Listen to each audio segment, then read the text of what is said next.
Olá, um bom dia a todos e a todas. Eu sou Igor Sacramento, pesquisador em saúde pública pela Fiocruz.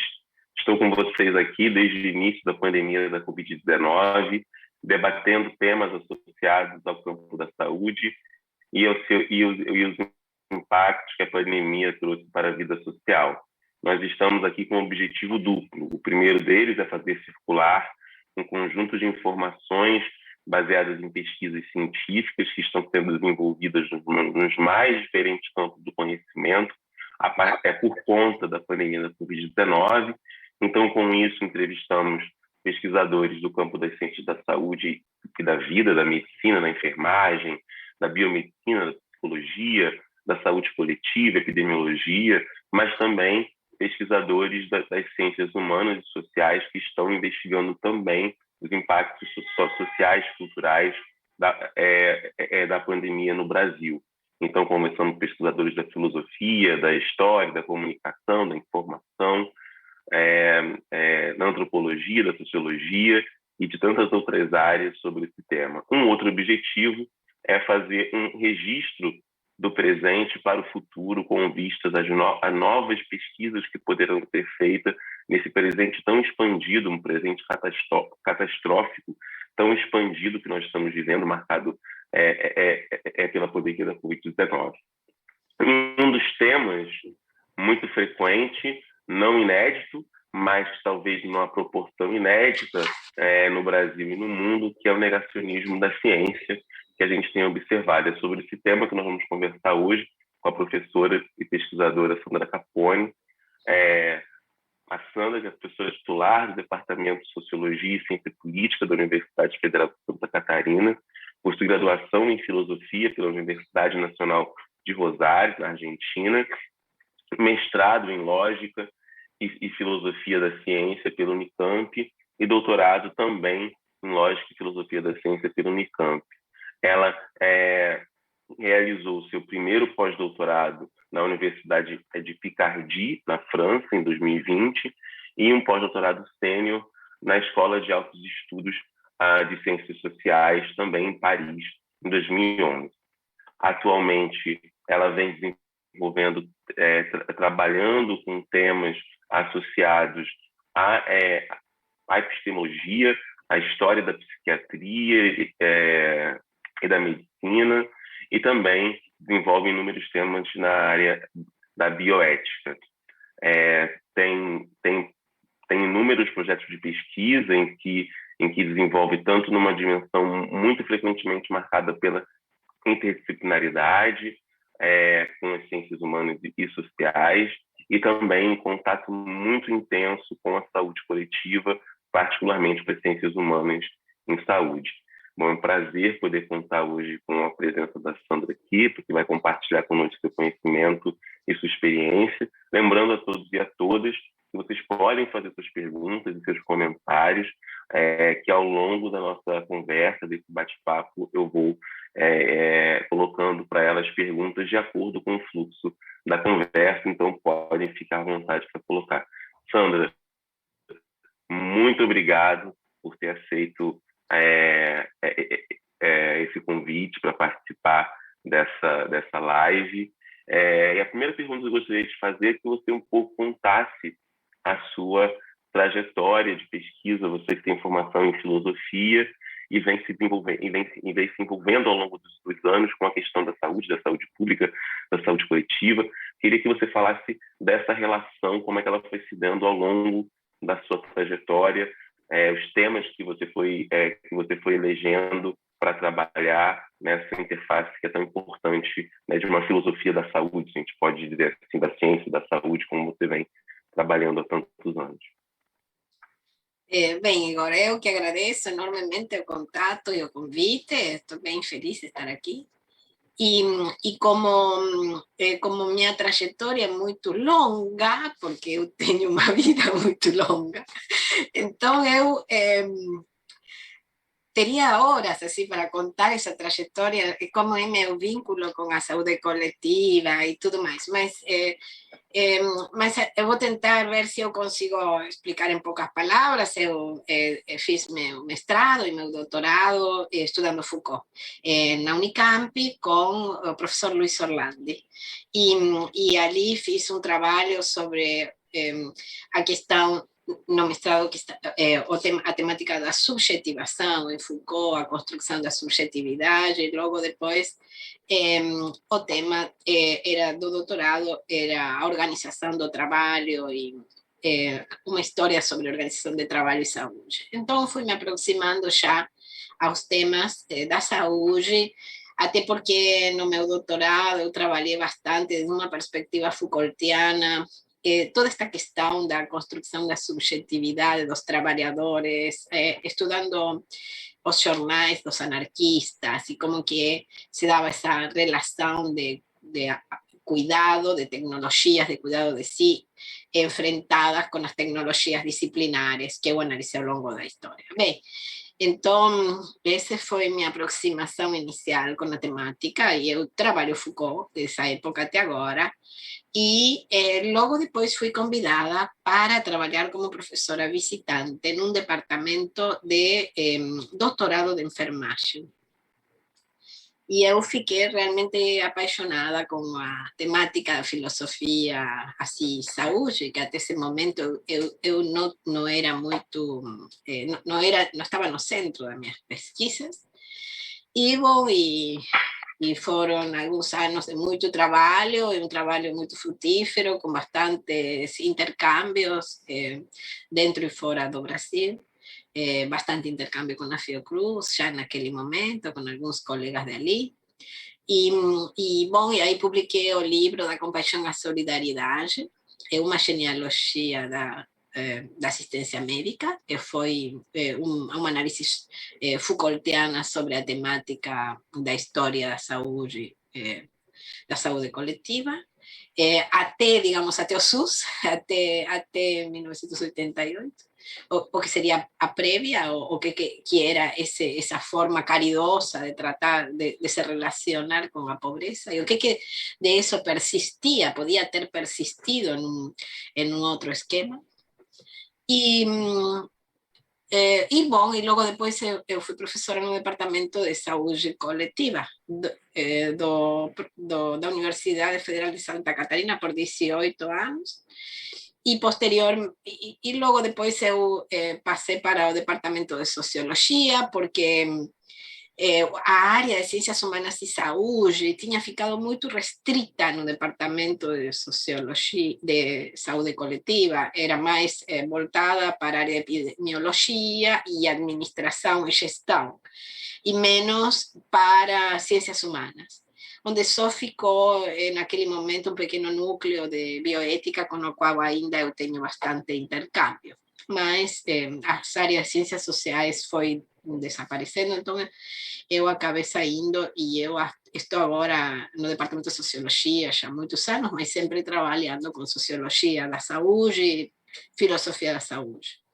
Eu coordeno um núcleo de estudos em sociologia e filosofia da saúde, e que esse núcleo já tem uns 20 anos, e tem muitas pessoas que se formaram, doutorados, doutores, mestres e pós-doutorandos, digamos, desse núcleo.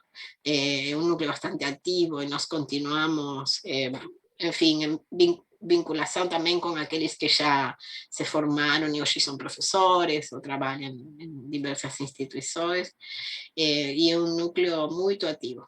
E atualmente com esse núcleo estamos trabalhando com a Universidade de Paris 7, perdão, Paris 8, com um projeto de CAPES-COFECU, que é um projeto sobre os saberes expertos no domínio da infância, a partir esta questão mais voltada para o tema da psiquiatrização dos comportamentos da infância, medicalização, enfim, saberes expertos referidos à infância. Infância e adolescência, porque também nós temos um projeto grande sobre saúde mental na UFSC, de discente, de graduação e pós-graduação na Universidade Federal de Santa Catarina. bom, todas as questões relativas ao tema saúde mental antes e na pandemia. Gente, antes de falar um pouco mais dos temas, esse tema da expertise do discurso experto também é muito importante. Queria que você falasse um pouco, você falou um pouquinho do núcleo, né, que você coordena, núcleo de estudos em sociologia, filosofia e história das ciências da saúde.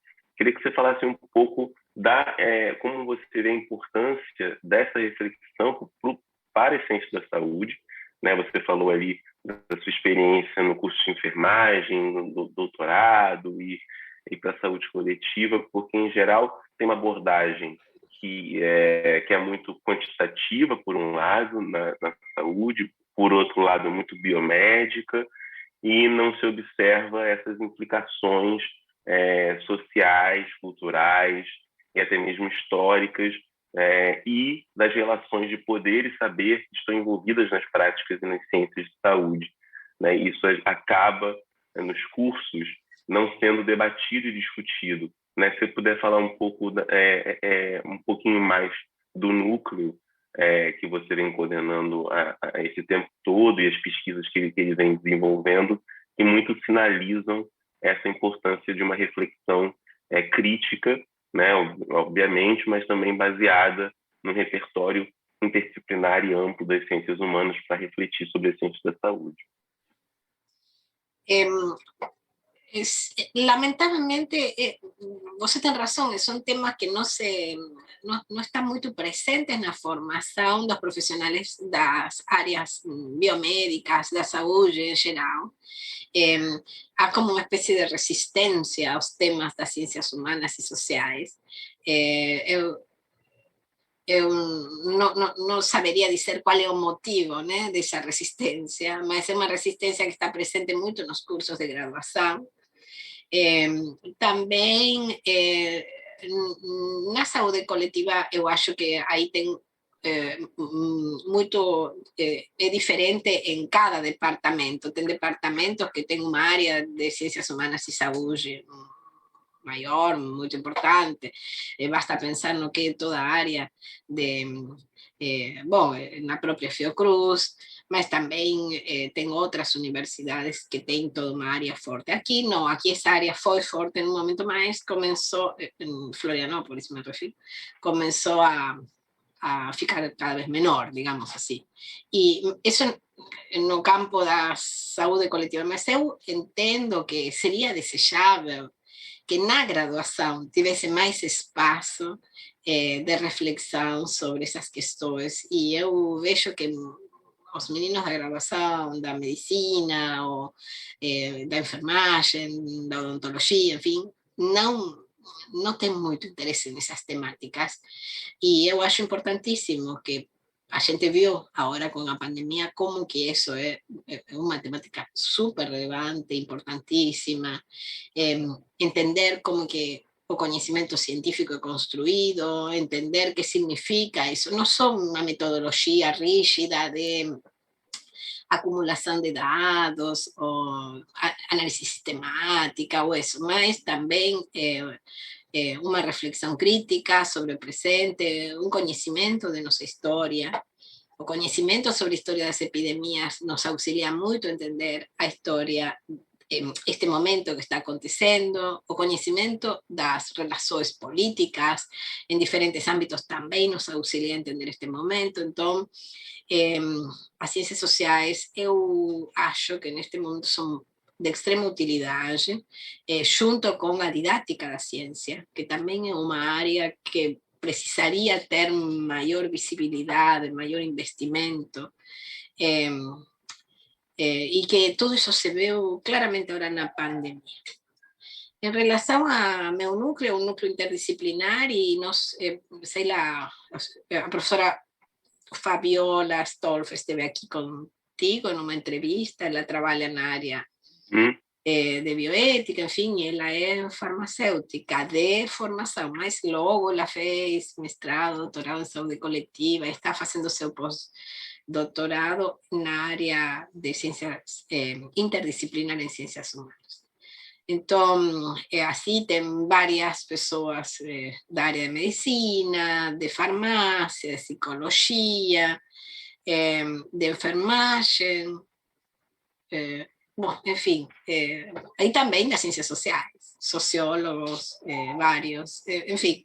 Então, é realmente um grupo bem interdisciplinar, advogados, um grupo bem interdisciplinar, e essa ideia, né, que pensar a saúde deve e pode ser pensada desde perspectivas diversas. Também o grupo tem algumas pessoas que não trabalham especificamente com saúde, mas com o tema da criminologia, ou seja, são os temas Foucaultianos, digamos assim, os grandes temas Foucaultianos. Saúde de um lado, direito do outro, né? O discurso jurídico e o discurso médico.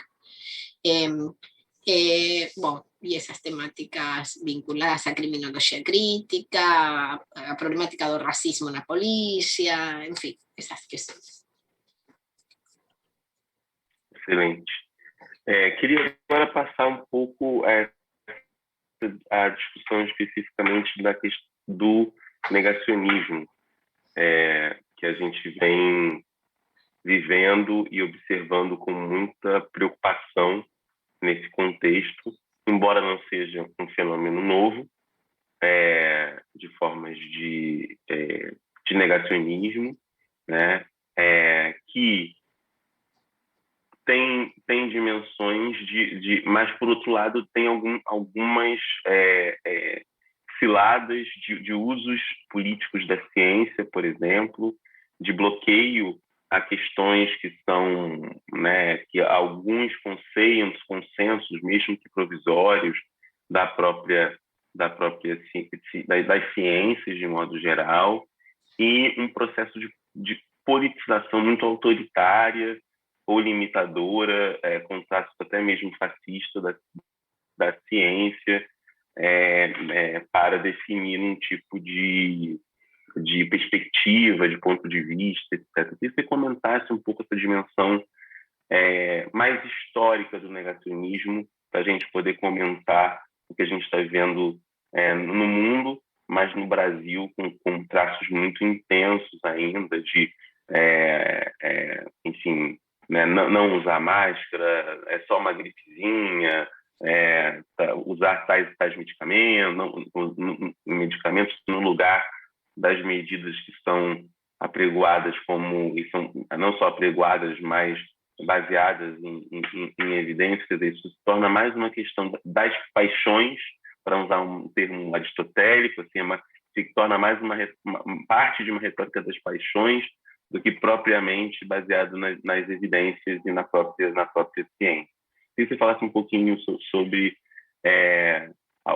se é possível pensar numa longa duração de negacionismo, ou o que a gente está vivendo é algo extremamente inédito em relação ao negacionismo da ciência.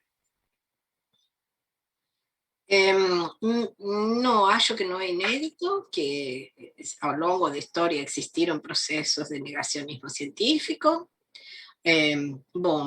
Por exemplo, a revolta das vacinas seria um dos exemplos, mas tem muitos exemplos que a gente poderia dar de resistências a conhecimentos científicos mais ou menos instituídos. Mas eu gosto de situar o tema do negacionismo em uma perspectiva política mais ampla, porque eu acho que é difícil você falar só de negacionismo científico sem entender o impacto do negacionismo no campo político. Então, eu penso que o negacionismo científico tem que ser pensado como um modo não só de negar o conhecimento científico, mas também de negar o direito de todos nós à verdade. O direito à verdade, que é um direito fundamental. É o direito a que exista uma ação de ações políticas ou biopolíticas, se você quer, uma gestão biopolítica das populações que tenha que esteja baseada em fundamentos científicos sólidos. E o negacionismo científico, a gente observa, está sempre muito da mão do negacionismo de direitos, não só direito à verdade, mas também outros direitos. A gente fala bastante sobre o negacionismo científico, no uso de máscaras, contra as vacinas e tudo mais, mas se observa pouco que esse negacionismo está vinculado à negação de direitos também. Uhum.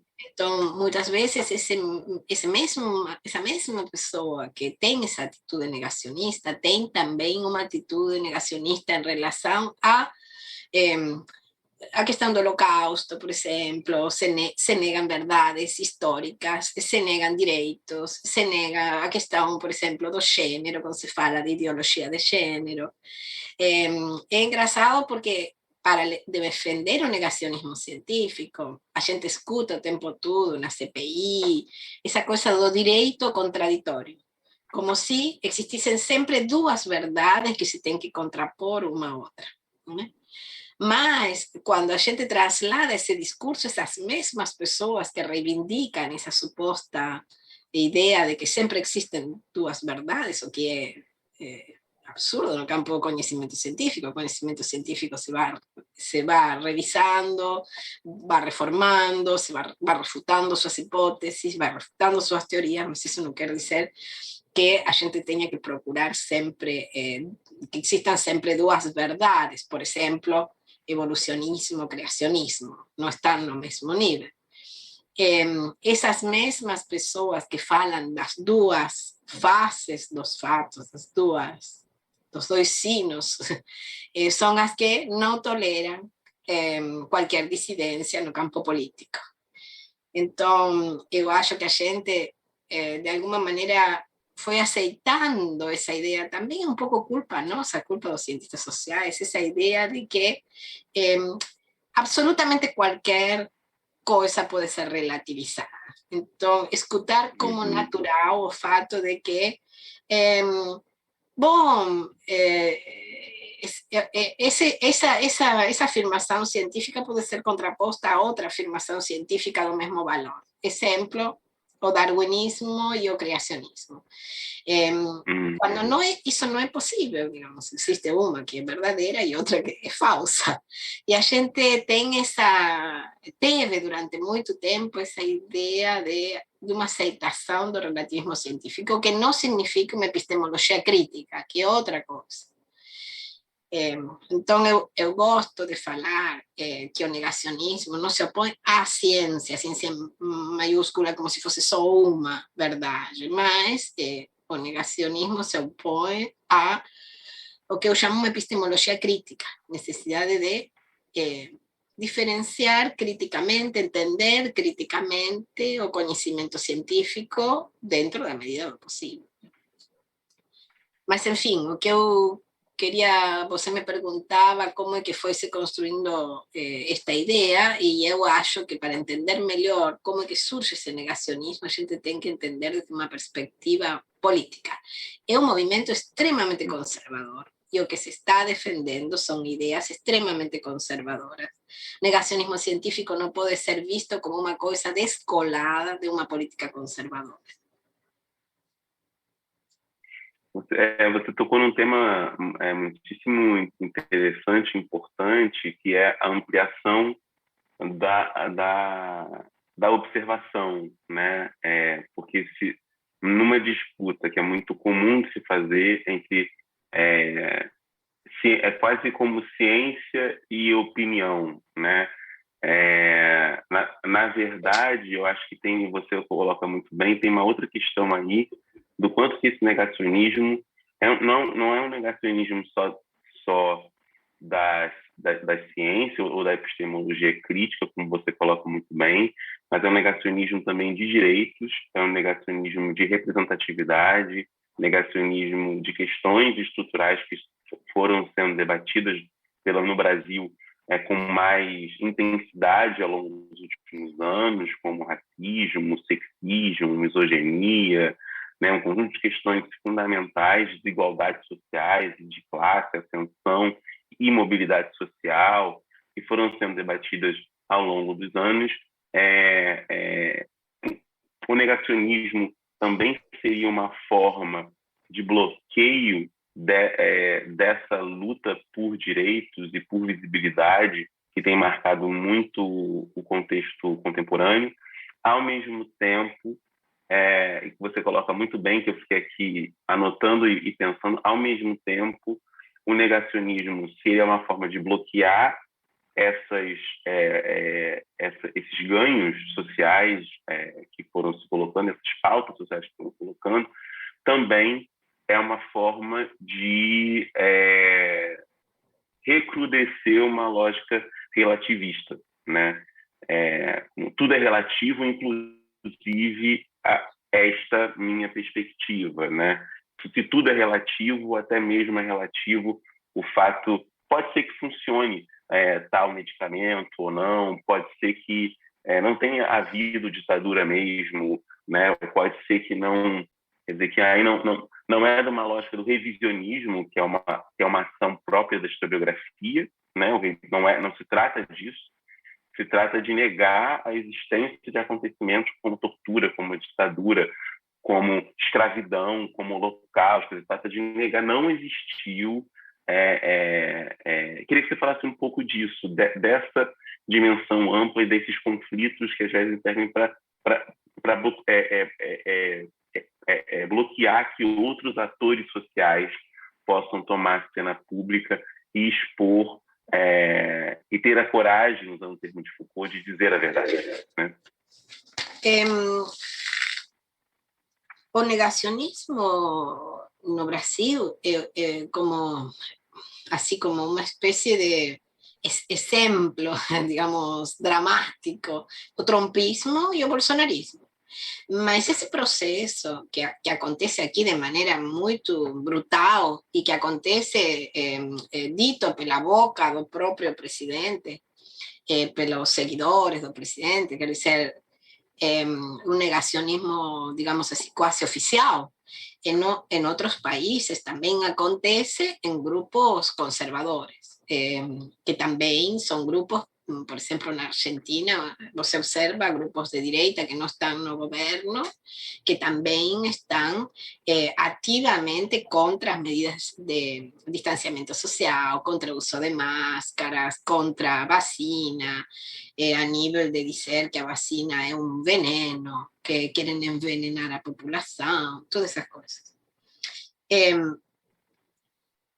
No se puede descolar, eu penso, ese discurso negacionista da negação de direitos, porque quando a gente está ocultando a verdade dos fatos de uma epidemia, o que a gente está também ocultando é todos os fatos sociais que estão por trás dessa situação.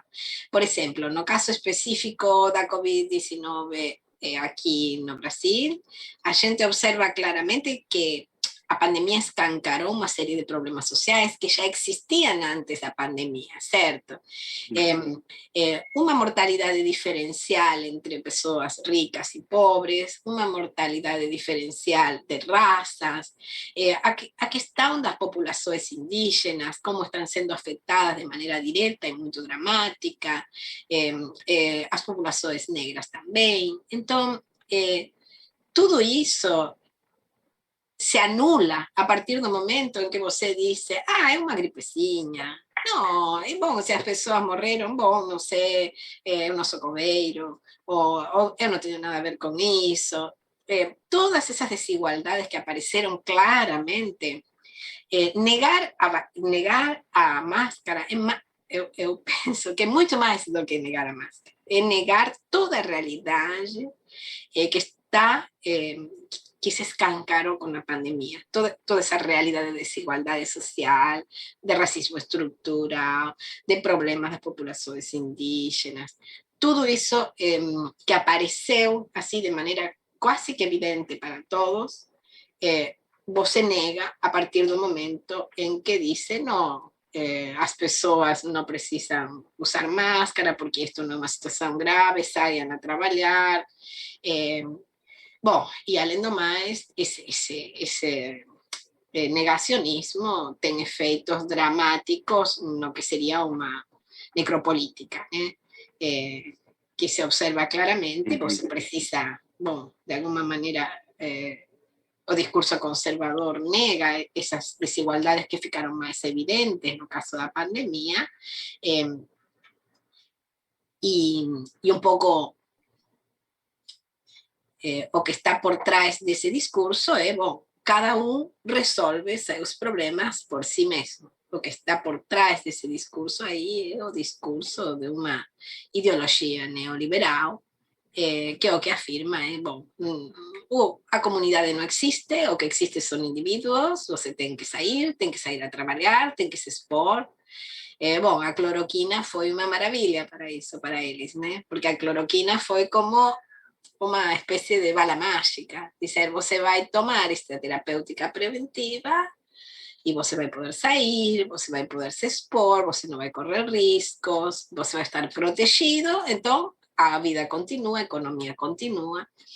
E, bom, e aí nós temos essa ideologia por trás, que é a questão da imunidade natural do rebanho, essa ideia de que, bom, as pessoas se podem expor e se podem morrer, que no fim isso vai ser até conveniente para controlar a pandemia, que era a ideia que a gente observa que estava por trás, que está por trás de todo o discurso negacionista. Quero dizer com isto, o discurso negacionista não é só negar a ciência, é muito mais do que negar a ciência, mas é também negar a ciência. Só que é um discurso ideológico que está se beneficiando de muitas maneiras dessa negação da ciência. Na negação de direitos, e na defensa de um neoliberalismo radical, onde cada um tem que se defender por si mesmo. Não sei se eu respondi a tua pergunta. Respondeu perfeitamente.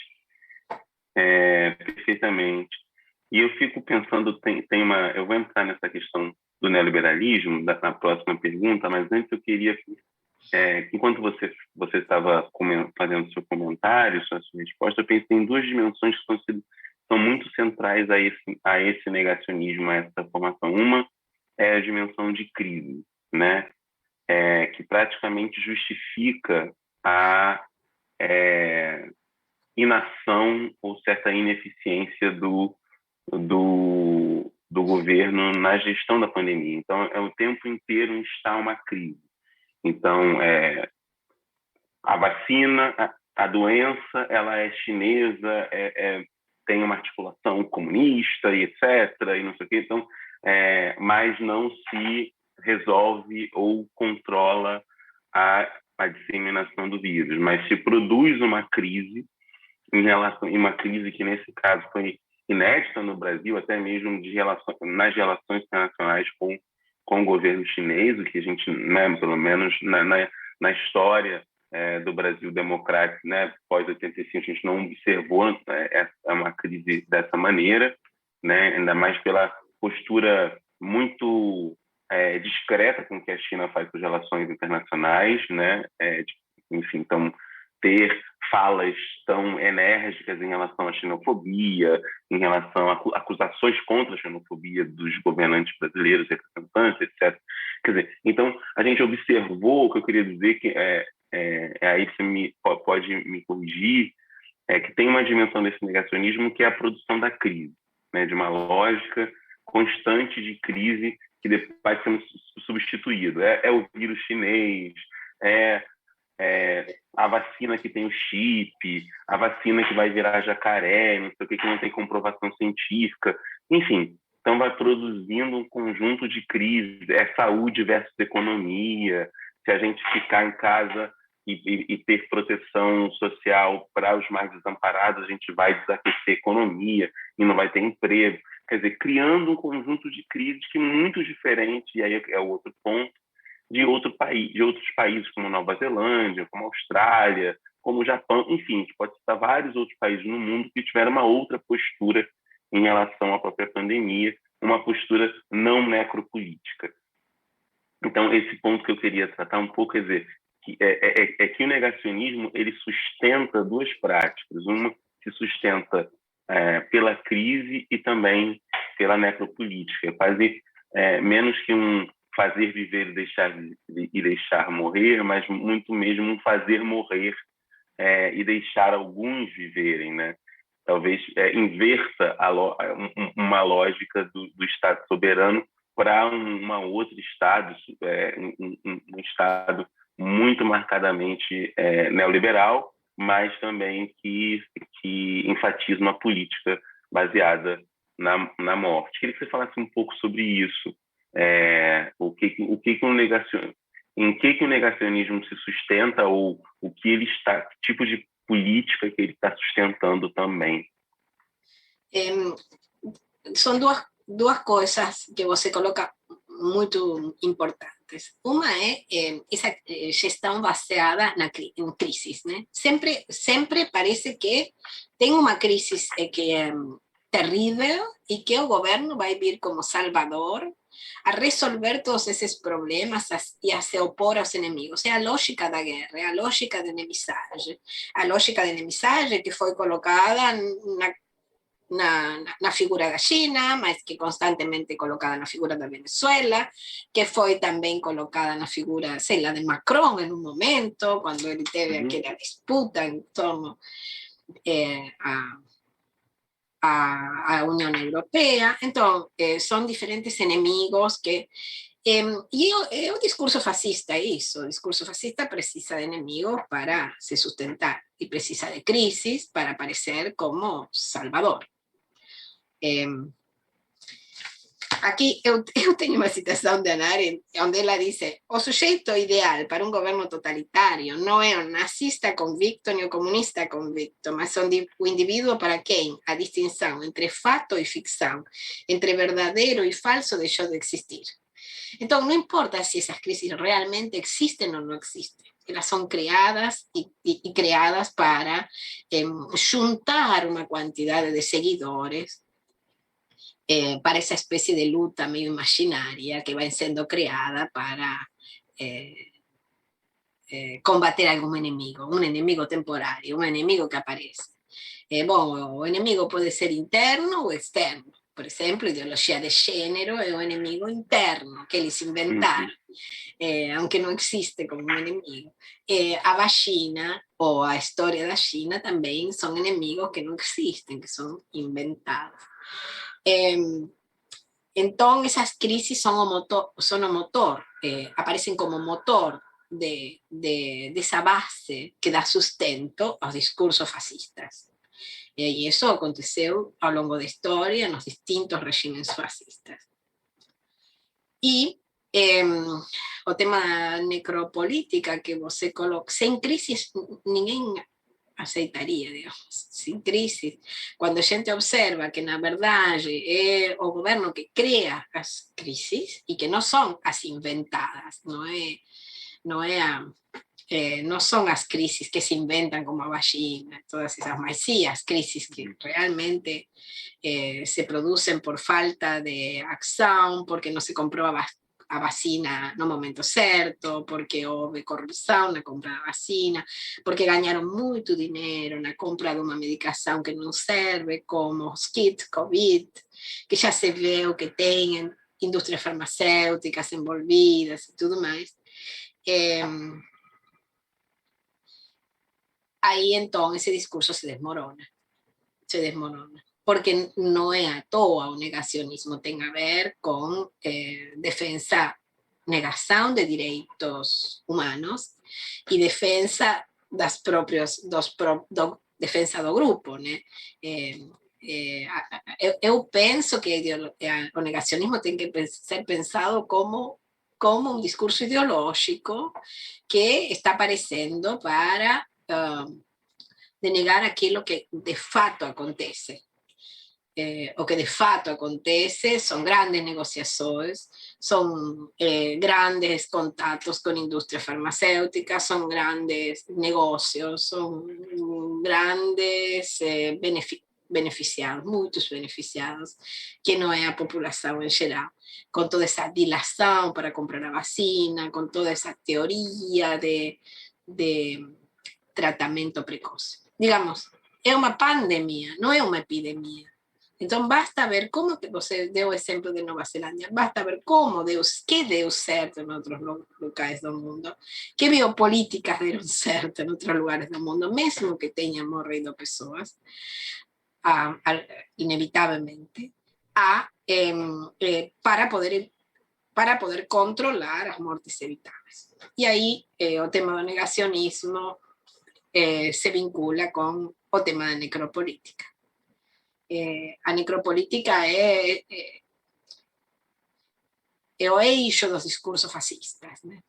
Quando Foucault trabalha, ele dava o nome de tanatopolítica na história da sexualidade 1. Ele diz que essa tanatopolítica é o ponto extremo das biopolíticas nos regimes fascistas. Fala do nazismo, fala do fascismo, fala de Mussolini.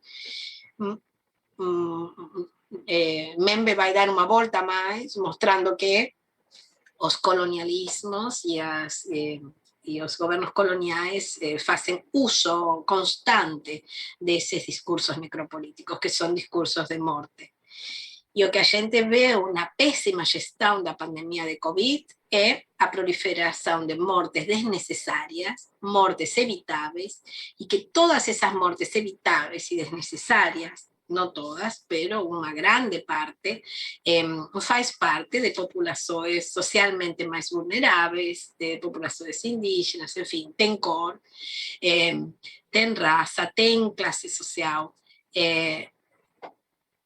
e também isso se associa a uma política própria do fascismo, que é uma política de amor às armas, né?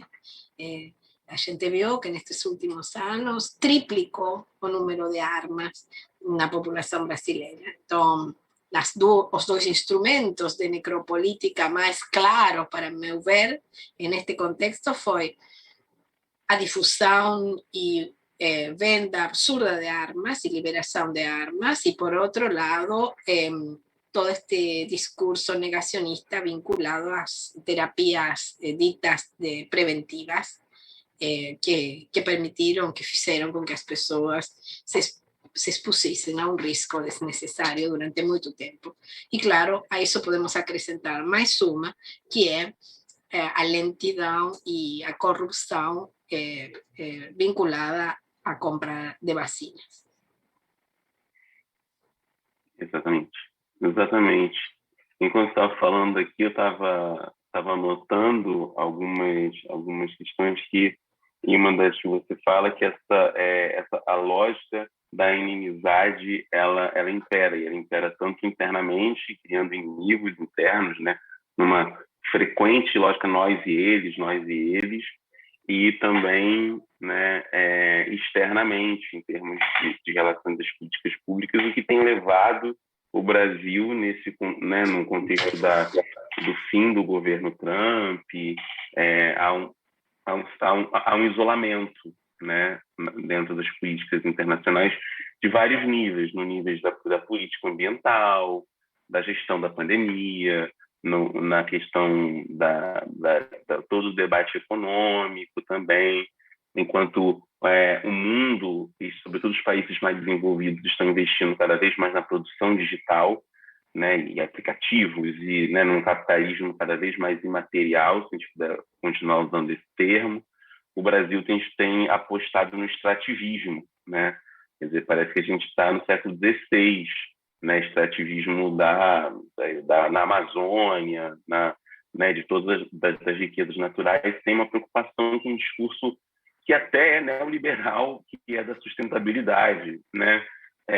Nem esse neoliberalismo assim, menos conservador e autoritário a gente está dialogando, que é uma dimensão da sustentabilidade, da possibilidade de continuação. Mas eu queria que você falasse um pouquinho, que é de um outro artigo que você escreveu, sobre as derivas autoritárias do discurso e da prática neoliberal, né? Que a gente vem observando isso com acento muito forte. O neoliberalismo no Brasil e no mundo não é uma novidade, mas talvez seja uma novidade essa interação tão frequente que algumas, né, algumas filósofas, especialmente, já sinalizaram para isso, como a Wendy Brown, por exemplo, já sinalizou para isso, e antes, né, Foucault já tinha sinalizado para isso no nascimento da biopolítica, essa com preocupação, né, essas aproximações do neoliberalismo com formas de autoritarismo. Queria que você falasse um pouco sobre isso, sobre essa mescla, né, entre o neoliberalismo e o autoritarismo, até mesmo mais radicalmente fascismo. Perfeito.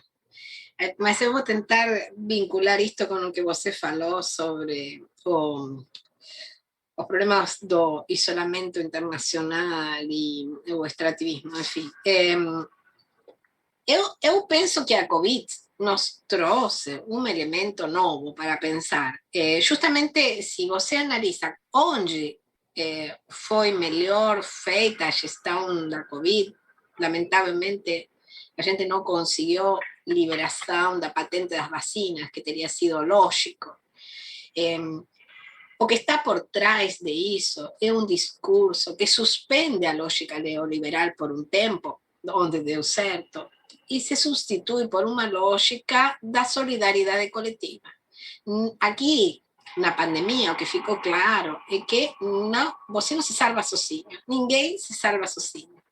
Que a ideia da meritocracia, da competição, de ganhar a qualquer custo sobre os outros, a ideia de que você vai ser bem sucedido independentemente de que os outros fiquem para trás, todas essas ideias que estão por trás de um discurso neoliberal da construção do capital humano, de um capital meritocrático que chega por seus próprios meios, enfim, que investe em si próprio para se construir como um sujeito mais como empresário de si. Então, todo esse discurso cai por terra quando a gente observa que, bom, não basta que se vacine que a vacina não é para me proteger a mim, no caso, sino que é para proteger os outros.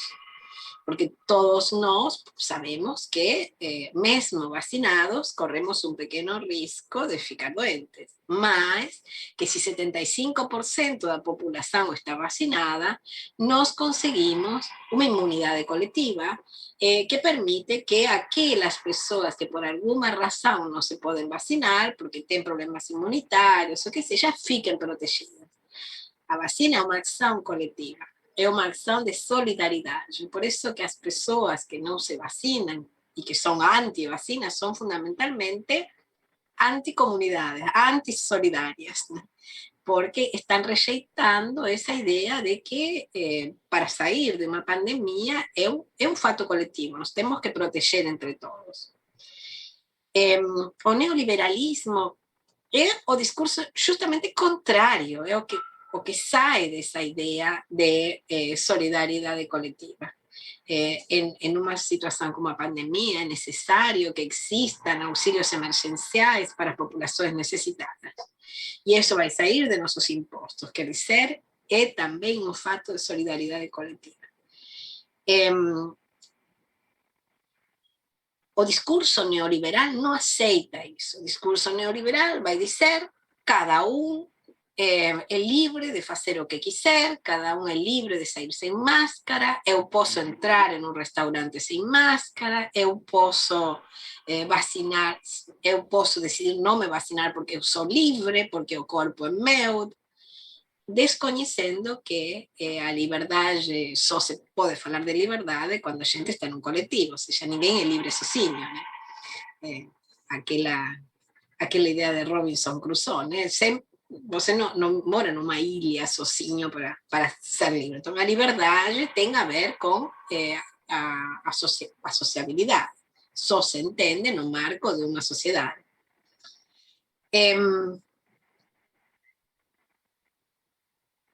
O tema do neoliberalismo leva implícito em si essa ideia de que cada se vale por si próprio e não é necessário coletivo. Então, o neoliberalismo traz em si o autoritarismo. De alguma maneira, o neoliberalismo é o que pode abrir as portas a governos autoritários. Não necessariamente, mas pode abrir as portas a governos autoritários. E isso tem a ver com a própria história do neoliberalismo, que tem seu ensaio primeiro na ditadura de Pinochet. ¿né? Ela primeiro se instala na América Latina, con la dictadura de Pinochet, en Argentina, con la dictadura argentina, y luego después pasa para el resto del mundo,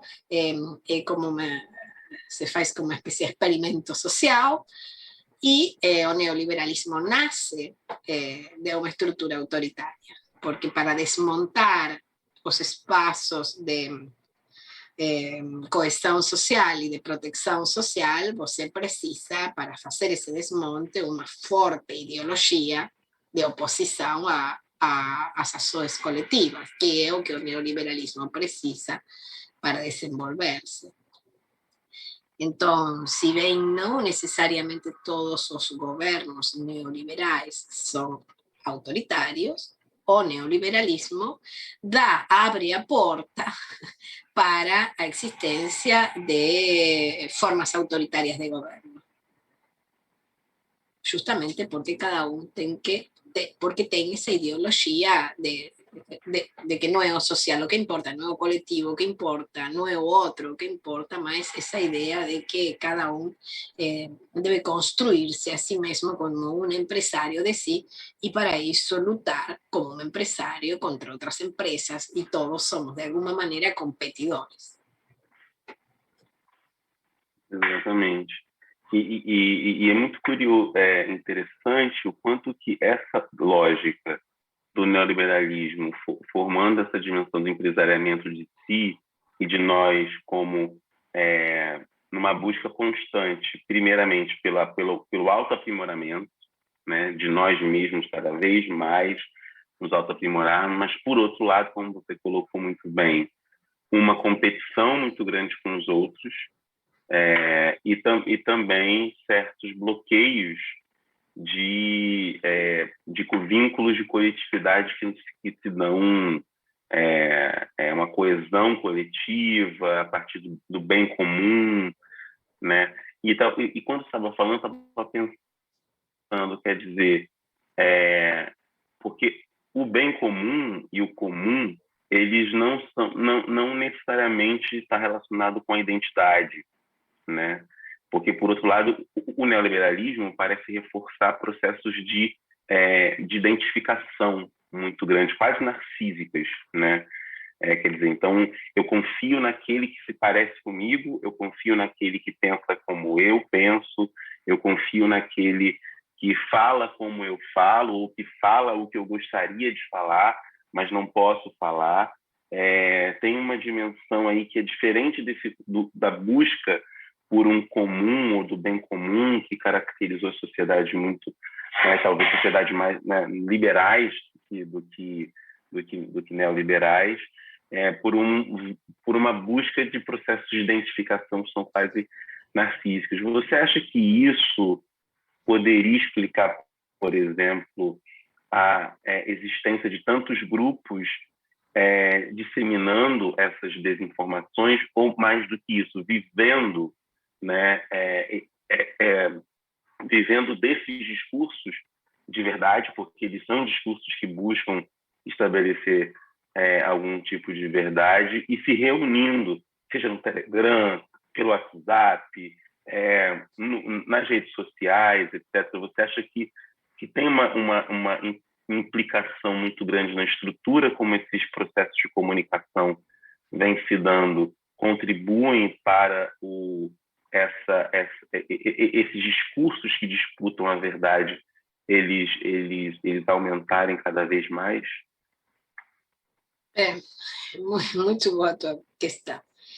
Justamente, sí, o neoliberalismo aparece como esa idea de desarticulación do bem común, porque está constituido por dos grupos, o grupo dos winners y o grupo dos losers, los que ganaron y los que perdieron, ¿no?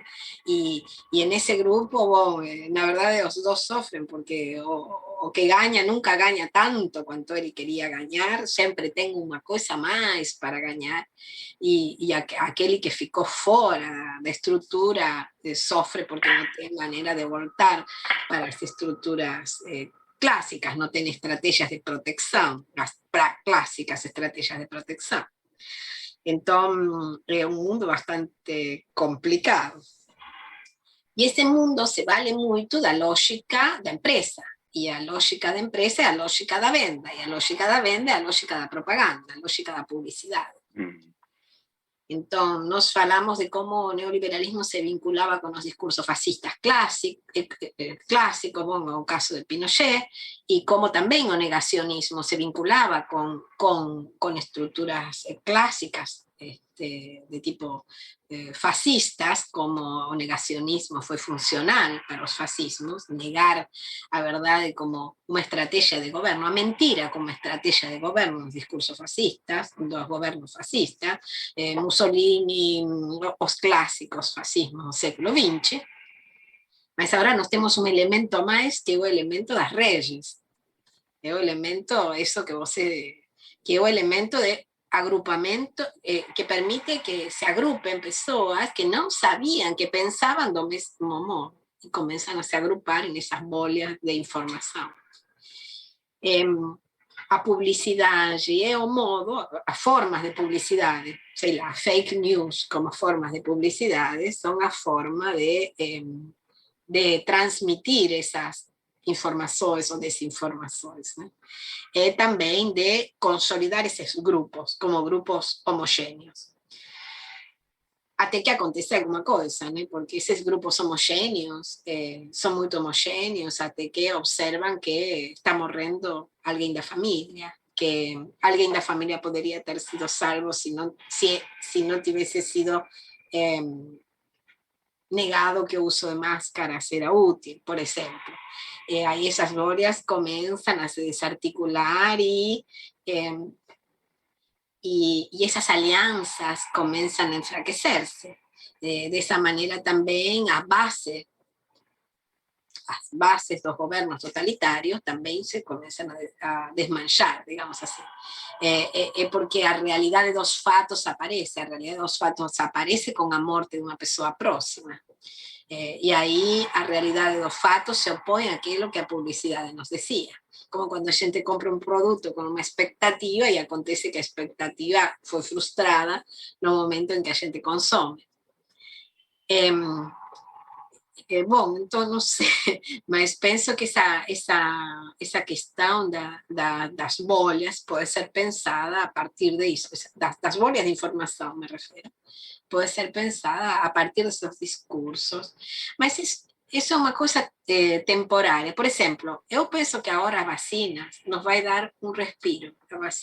A distribuição generalizada de vacinas nos vai dar um pouquinho de respiro. Então as pessoas vão começar a ver menos evidentemente a seu lado as mortes, as infecções, os hospitais lotados, a falta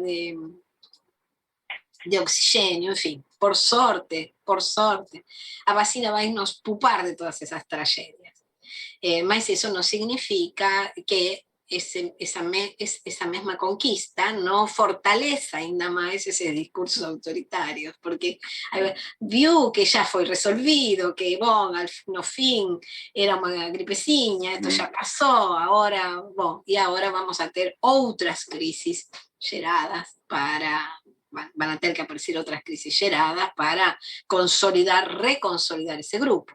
Probablemente este problema, que es un problema biológico que puede acontecer con cualquier que lleva al presidente a una internación médica, fue una tentativa de voltar a juntar ese grupo en torno de de um problema, em torno de uma... Bom, circularam alguns discursos de Jesus tirando a ele salvando a él para que él salve el país, en fin, todos esos imaginarios criados en torno de eso que quería ser una nueva crisis. No fue porque yo acho que las personas ya están un poco cansadas, mas quería ser una nueva crisis.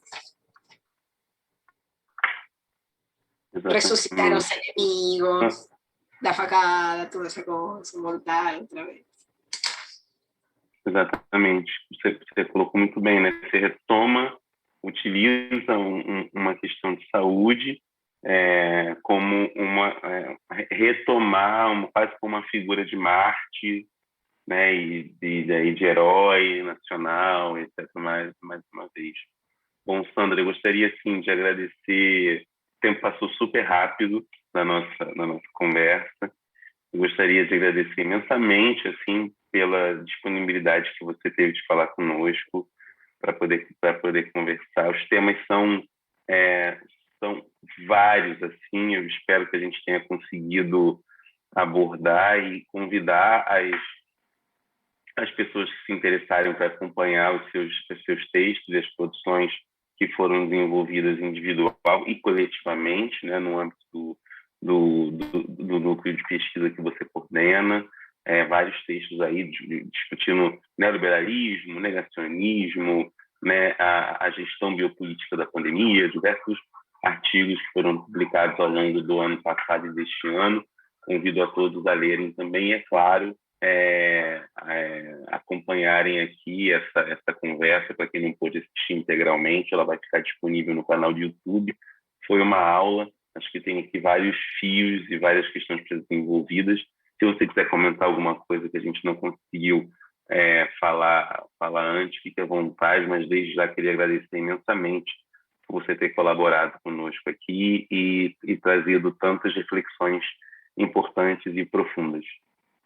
Eu que agradeço enormemente a oportunidade de discutir e dizer só que são questões que a gente está vivenciando neste momento, né? Então, são reflexões que pode ser que se mostrem falsas, não sei, mas enfim, são as análises que a gente pode fazer estando imersos no processo. Ainda a gente não saiu da pandemia, ainda nós estamos observando todos esses processos, então estamos envolvidos en él y probablemente algunas de las questões que a gente analiza hoy, amanhã se mostrarán que no eran tan certas como eran pensadas hoy. Mas, en fin, son tentativas de tentar entender o que acontece conosco.